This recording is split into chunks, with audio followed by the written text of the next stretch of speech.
देखिए, आज से चुनाव की आदर्श आचार संहिता जो है वो लागू हुई है और गोंडा जनपद में भी हम लोगों ने आज इस पूरे कार्य के लिए अपनी जो टीमें गठित हैं उनको फील्ड में उतार दिया है और इसके परिपालन के लिए ये सुनिश्चित किया गया है कि एक लेवल प्लेइंग फील्ड हो, जो चुनाव की आचार संहिता का एक फाउंडेशन पिलर होता है कि निष्पक्ष इलेक्शन की शुरुआत के लिए ये बहुत ज़रूरी है। और उसके अतिरिक्त मैं ये अवगत कराना चाहूँगी कि हमारे जनपद में कुल 25 लाख प्लस मतदाता हैं और जिसमें से 11 लाख से ऊपर महिला मतदाता हैं। और ये एक ऐसा नंबर है जिसमें युवा संवर्ग और हमारे सेंटिनेरियन और 80+ वोटर्स भी हैं, तो बहुत ही बड़े तरीके का एक इंक्लूसिव इलेक्टोरल रोल है। और गोंडा जनपद का जो इलेक्शन का डेट है वो 5वें चरण में शेड्यूल हुआ है। हम लोग 20 मई को पोलिंग की हमारी जो डेट है वो है और इसके लिए सभी तैयारियां जो है पूरी मजबूती से कर ली गई हैं। एक सकुशल इलेक्शन सुचितापूर्ण माहौल में और निष्पक्ष माहौल में कराने के लिए हम सब प्रतिबद्ध हैं। मैम, इधर आने वाले दिनों में लगन भी पड़ेगी, तो कितना कैश लेके जा सकते हैं? देखिए, कैश लिमिट्स जो हैं वो 50,000 की लिमिट है, निर्धारित है गाइडलाइंस में, लेकिन इसको लेकर के पूरी तरीके से मैं चाहूँगी कि एक माहौल ये जो है इलेक्शन का, उसमें इस बात को आप सबके माध्यम से क्लैरिटी से रखा जाए और लोगों का उत्पीड़न ना हो, लोगों को किसी प्रकार की समस्या ना हो, तो वे अपने जो भी कैश मूवमेंट कर रहे हैं उसके संदर्भ में जो बिल्स हैं, उसके संदर्भ में जो उनका उसके विड्रॉल्स की स्लिप्स हैं या बैंकिंग ट्रांजैक्शन है, तो बैंक से संबंधित जो दस्तावेज हैं वो ज़रूर अपने साथ लेकर चलें ताकि उन्हें किसी भी प्रकार की अनावश्यक दिक्कत ना फेस करनी पड़े। मैम, जिनकी ड्यूटी लगेगी, कुछ ऐसे भी हैं जो कॉन्ट्रैक्ट बेस पे हैं, तो ऐसे लोगों को भी चुनाव में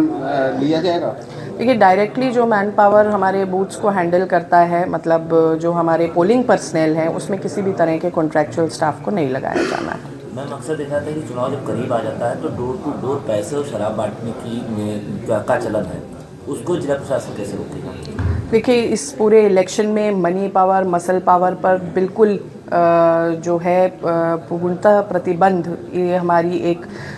सबसे बड़ा उद्देश्य है जिसको लेकर के हम लोग चल रहे हैं। और इस कार्य में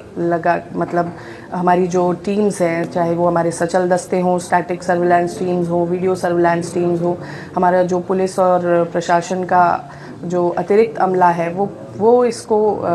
सुनिश्चित कर रहा है कि इस कार्य में किसी भी तरह से कोई गतिविधि ऐसी नज़र आती है तो उस पर अंकुश लगे और उस पर हम लोग प्रभावी एनफोर्समेंट सुनिश्चित करें। न्यूज़ और पेड न्यूज़ के खिलाफ क्या कुछ कहना? देखिए, हमारी MCMC कमेटी भी बनी हुई है, जो कमेटी पूरी रूप से इसका एक कोमिंग करेगी सारे मीडिया प्रोफाइल्स जो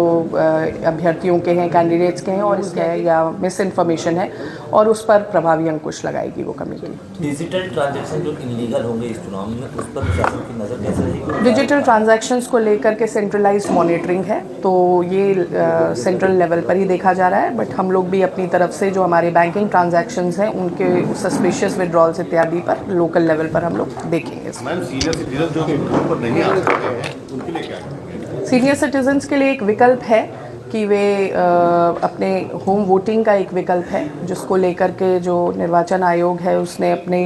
एक व्यवस्था बनाई है। तो जो लोग इस व्यवस्था को अमल में लेना चाहते हैं उन्हें पहले से एक फॉर्म भरना पड़ेगा, उसको लेकर के वे होम वोटिंग का ऑप्शन जो है उसको एक्सरसाइज कर सकते हैं। मैडम, वोट परसेंटेज बढ़ाने के लिए जो आपका कैंपेन चल रहा है वो क्या है? देखिए, वोटिंग परसेंटेज